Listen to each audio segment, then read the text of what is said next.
17세기 경건주의 아버지라고 불리우는 필립 야곱 스페너는 성경을 반지라고 한다면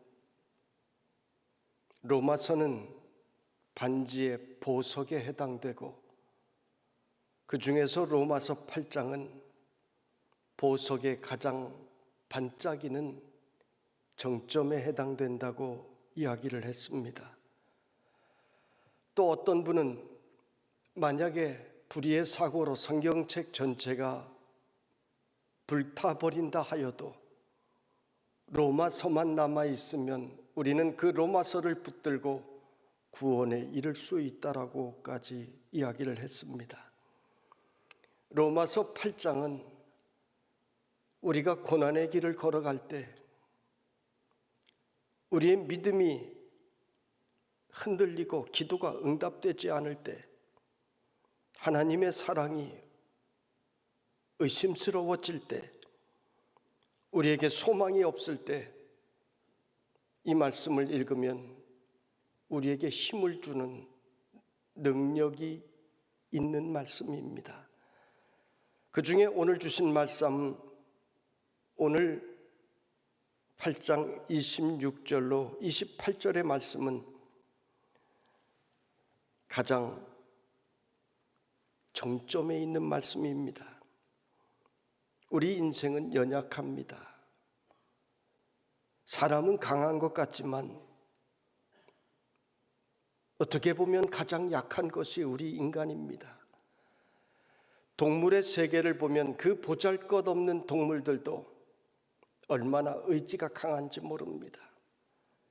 그 바닥에 기어다니는 조그만 개미들도 일사불란하게 움직입니다. 물을 건너야 할 상황이 오면 개미들은 물속에 용감하게 들어가 서로를 부둥켜 안고 자신들의 몸으로 뗏목을 만들어 물을 건너갑니다. 물속에서 숨이 막혀도 잡은 다리를 놓지 않습니다. 적이 쳐들어오면 주저하지 않고 나가 목숨을 걸고 맞서 싸웁니다. 의지가 굉장합니다. 펭귄들도 보면 그 추운 칼바람을 맞으며 견뎌냅니다. 춥다고 포기하지 않습니다. 그러다가 때가 되면 목숨을 걸고 차가운 바다로 뛰어들어가 사냥을 합니다. 가젤 같은 작은 영양 종류도 사자가 잡아먹으려고 하면 맞서서 싸웁니다. 그 덩치 큰 사자가 목을 물고 넘어뜨리려고 하면 힘을 다하여 그 가녀린 발로 땅을 딛고 서서 끝까지 버팁니다. 그런데 만물의 영장이라고 하는 사람은 어떻습니까? 누가 팔만 잡아도 지레 겁을 먹고 쉽게 포기하는 사람들이 있습니다. 할 수 있는 일인데도 도전하지 않습니다. 그래서 건널 수 있는 강을 건너지 못합니다. 근심도 많습니다. 두려워하지 않아야 할 일을 두려워하며 살아갑니다. 영적으로도 그렇습니다. 작은 시험에도 무너지고 신음합니다. 하나님이 살아계신가 의심하기도 합니다. 너무 큰 시험이 다가오면 기도조차 하지 못하고 웅크려들기도 합니다. 왜 그렇습니까? 우리 인생은 원래 연약하게 지음받았기 때문입니다. 여기에는 하나님의 섭리가 있습니다. 우리가 너무 끝없이 강하기만 하면 인간은 하나님의 은혜를 모릅니다. 내 힘으로 사는 줄 알고 교만이 하늘 끝까지 올라가는 것이 인간입니다. 은혜를 받아도 그 좋은 은혜도 분수에 맞게 받아야지, 자기 믿음의 분량에 맞지 않는 은혜를 받으면 사람은 교만해집니다. 은혜 받아도 교만해집니다. 그래서 다른 주변의 사람들을 힘들게 만듭니다. 은혜를 많이 받으면 더 겸손해져야 되는데 교만해져, 큰 은혜를 받고도 교만해져서 잘못된 사람들이 이단의 교주들입니다. 내가 받은 은사를 내 욕심을 위하여, 정욕을 위하여 사용하려고 했기 때문입니다. 사도 바울은 육체에 가신 질병을 인하여 늘 고통스러워했습니다. 사람들 앞에 부끄러웠고 하루하루가 너무 힘이 들어 하나님께 결사적으로 3번을 기도합니다. 사도 바울은 3번을 기도하고 깨달은 것이 하나님께서 나로 자고하지 않게 하시려고 내게 육체의 가시를 주셨다라고 고백을 했습니다. 우리 인생은 역설적이게도 연약하기 때문에 하나님의 은혜가 필요합니다. 그래서 오늘 성경에도 성령님께서는 우리의 연약함을 도와주신다라고 하셨습니다. 여러분, 성령님께서 도우시면 정확하게 문제의 해결이 되는 것입니다. 사람이 돕는다고 하면 잘못 도울 수도 있고 오히려 문제를 크게 그르칠 수도 있습니다. 그러나 성령님의 도우심은 정확한 것입니다. 성령이란 다른 말로 파라클레토스입니다. 파라클레토스는 보혜사 또는 돕는 분이라고 하는 의미를 가지고 있습니다. 우리 인생은 여러모로 도움을 필요로 합니다. 육체적으로 도움을 필요로 합니다. 질병 때문에 어려움 겪는 사람들 많습니다. 거리에 나가보면 빌딩 곳곳마다 병원 간판이 수없이 붙어 있습니다. 그것은 그만큼 아픈 사람들이 이 땅에 많다는 이야기입니다. 나이가 들면 다 아프잖아요. 나이에는 장사가 없잖아요. 허리도 아프고 무릎도 아프고 원치 않는 질병들이 자꾸 찾아옵니다. 그래서 우리는 연약한 육체로 말미암아 늘 성령님의 도우심을 구하며 살아야 되는 것입니다. 우리 인생은 마음도 성령님의 도우심이 있어야 합니다. 우리의 마음은 내버려두면 늘 근심의 길로 걸어가려고 합니다. 틈만 나면 죄된 마음이 내 속에서 새싹처럼 솟아납니다. 그래서 우리는 쉬지 않고 기도해야 되는 것입니다. 성령님께서는 우리의 연약함을 도우신다고 하셨는데 어떤 사람을 도와주십니까? 기도하는 사람입니다. 여러분 잘 들으십시오. 기도하지 않는데 도와주신다는 말이 아닙니다. 마땅히 기도할 바를 알지 못하나 이 말씀은 우리가 기도는 하는데 기도를 제대로 못할 때 성령님께서 그것을 보시고 옆에서 안타까워 하시면서 기도를 도와주신다라고 하는 이야기입니다. 그 반대로 게을러서 기도 못하는 사람도 있습니다. 예수님의 제자들은 겟세마네 동산에서 예수님께서 마지막 기도를 드리실 때 이들은 육신이 연약하여 기도하지 못했습니다. 온 힘을 다하여 기도할 때인데 그 기도할 때에 이들은 기도하지 못했습니다. 힘들어도 기도했더라면 성령님께서 그 기도를 도와주셨을 텐데 기도하지 못함으로 이들은 시험에 빠지고 말았습니다. 또 하나님께서 원치 않는 반대의 기도를 드리는 사람도 있습니다. 어린아이가 부엌칼을 달라고 하면 나도 요리하겠다고 덤비면 그 시퍼런 부엌칼을 어린아이에게 주는 어머니는 없습니다. 그 이야기를 들어주면 반드시 무슨 일이 일어날 것을 알기 때문입니다.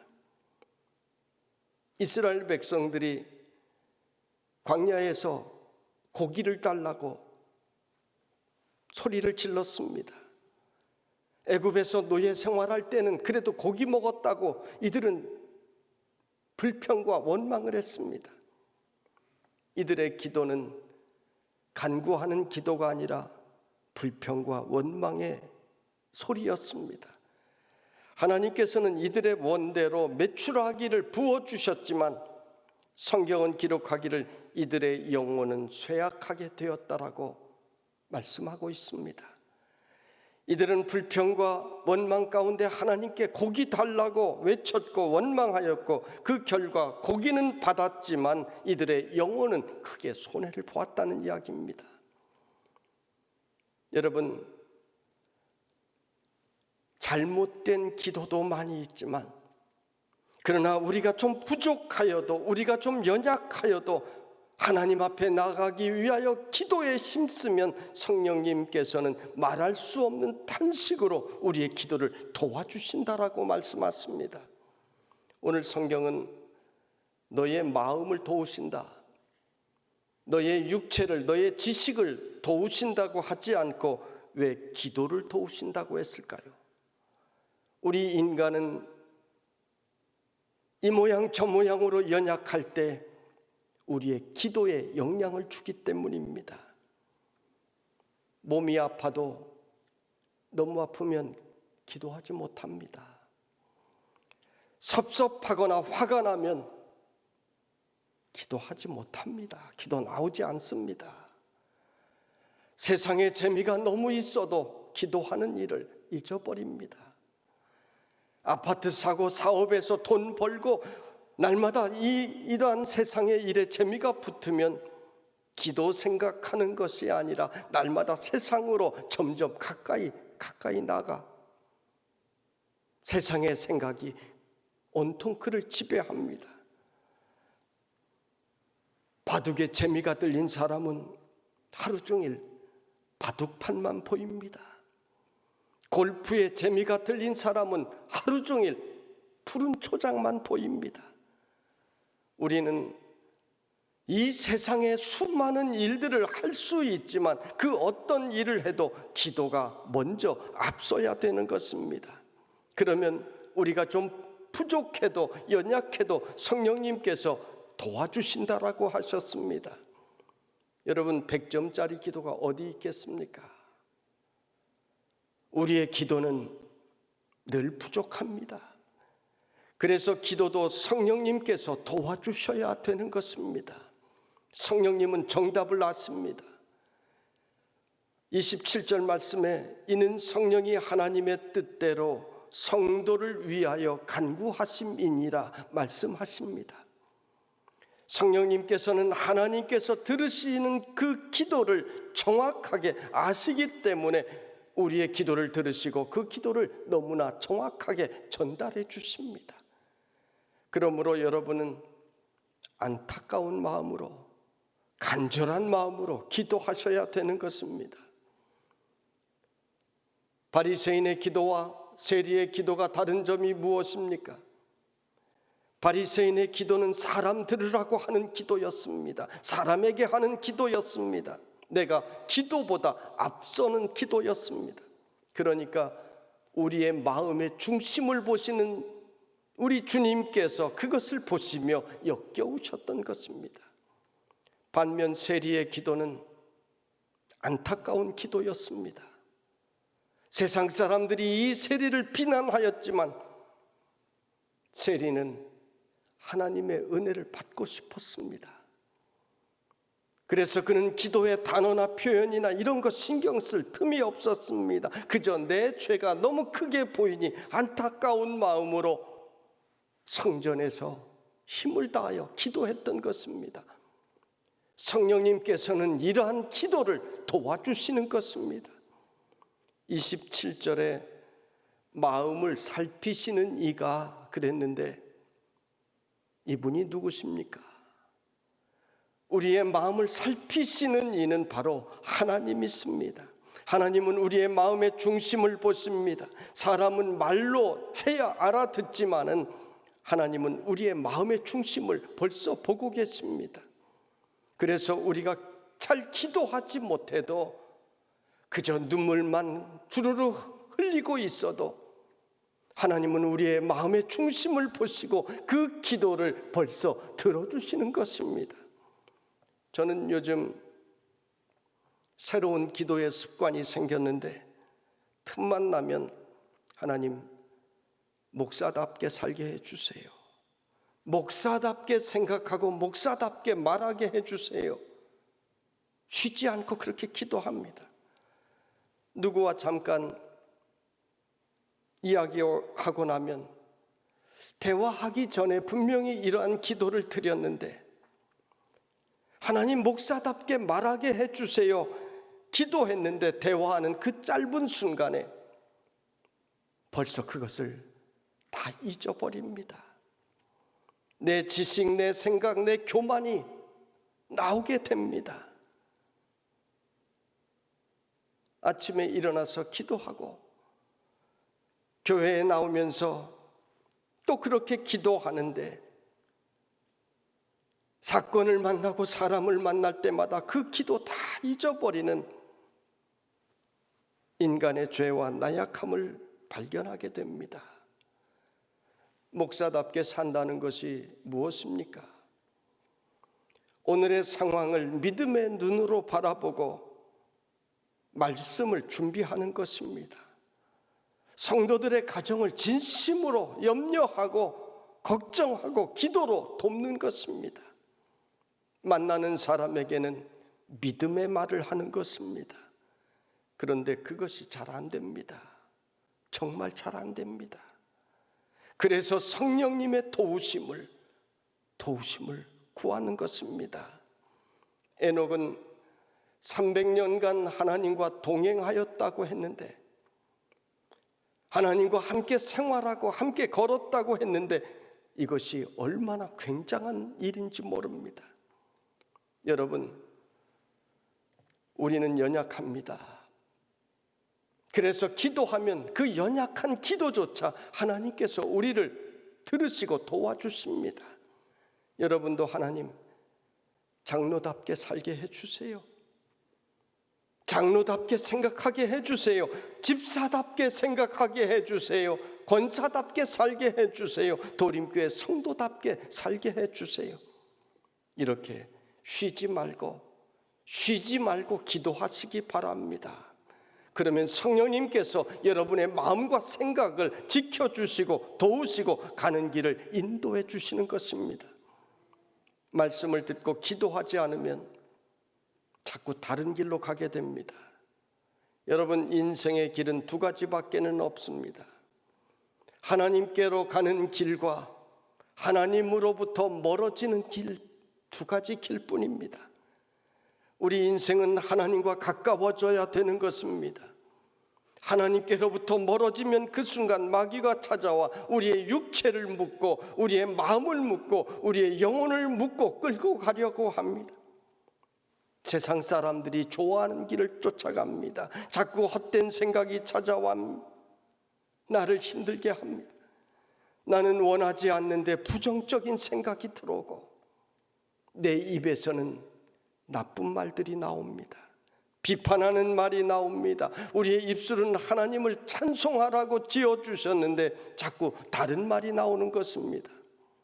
여러분, 우리 주님께서는 여러분과 가까이 거하시기를 너무나 원하십니다. 그래서 내가 문을 두드리노니, 내가 서서 문을 두드리노니 우리의 마음 문을 두드리고 계신다고 하셨습니다.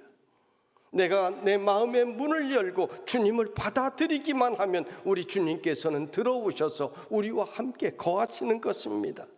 그러면 우리의 입술에서는 찬양이 나오고 복된 말이 나오고 복음 전하는 입술이 되는 것입니다. 할렐루야. 28절의 말씀을 우리 다 같이 읽겠습니다.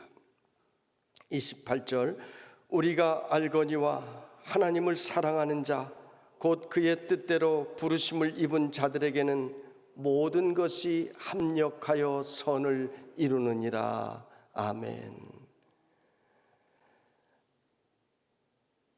로마서를 강해할 때 이 말씀은 꼭 암송하라고 했습니다.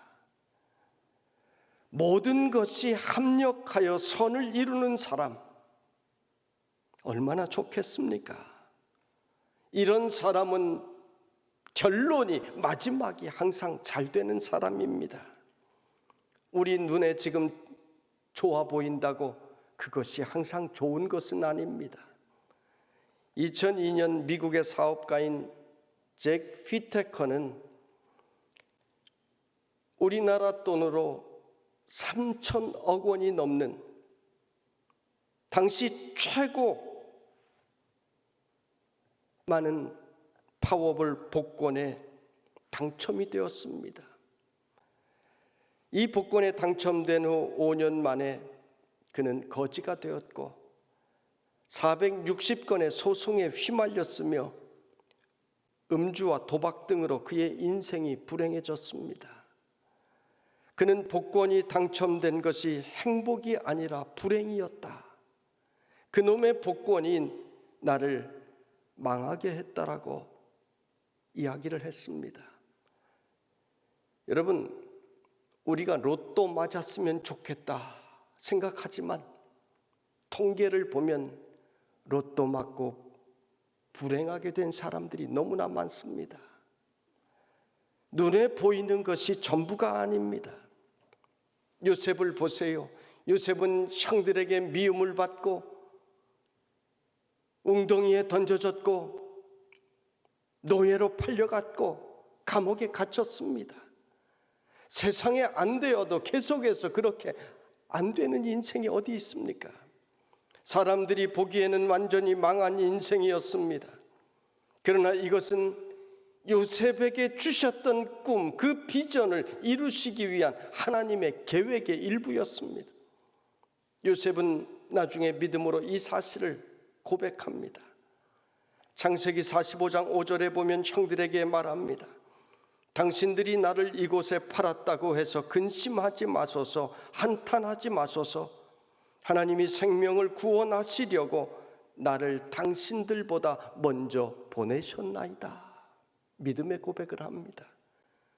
지금 안 된다고 해서, 지금 내 인생의 길이 막혔다고 해서 그것이 안 되는 것이 아니라는 말씀입니다. 지금 문제가 있다고 해서 그것이 문제가 되는 것이 아니라는 말씀입니다.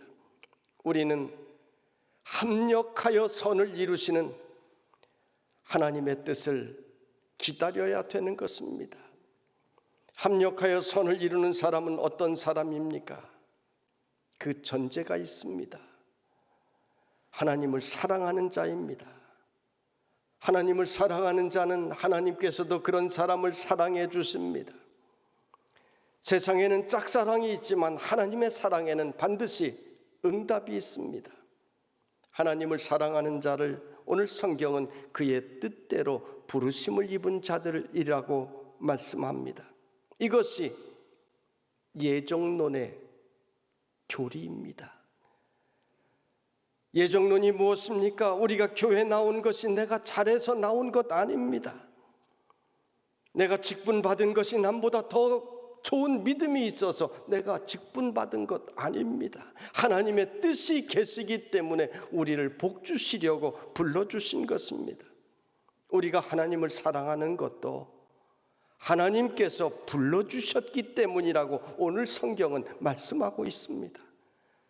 이러한 사실을 믿는 사람은 절망하지 않습니다. 불평하지 않습니다. 포기하지 않습니다. 나는 하나님의 사랑받는 자녀임을 굳게 믿기 때문에 하나님께서 합력하여 선을 이루어 주실 줄로 믿는 것입니다.